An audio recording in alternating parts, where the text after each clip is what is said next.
Yeah, over the years, what I have found most helpful, so and it was totally trial and error. So I had a lot of things that happened along the way that I didn't do so well at because I had it in my mind that I needed to have a curriculum.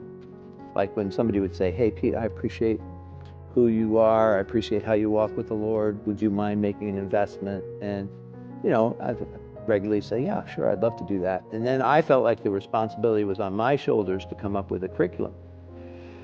And that always felt like am I sharing enough? Am I sharing the right things? And it would became kind of frustrating because I wasn't like I felt like all the responsibility was on my shoulders.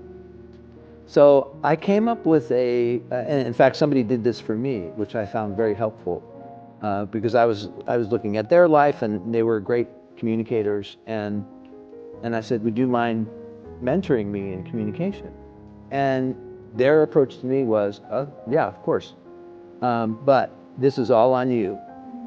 So what I need you to do is I need you to schedule a time with me, and I need you to come with your questions.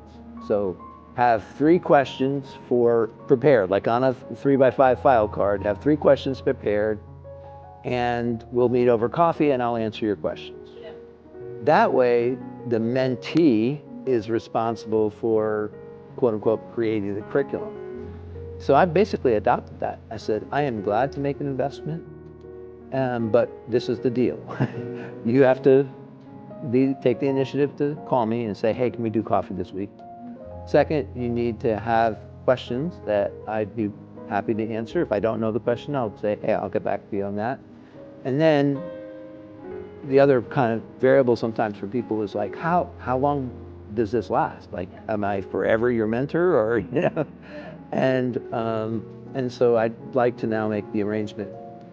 I will be making the investment as long as you have good questions, and as long as, so for me, it's like, do you have good questions? And then for you, is it helpful? And then, like, it may be 3 weeks, it could be 3 months, but I have found that to be the most helpful way to think about mentoring.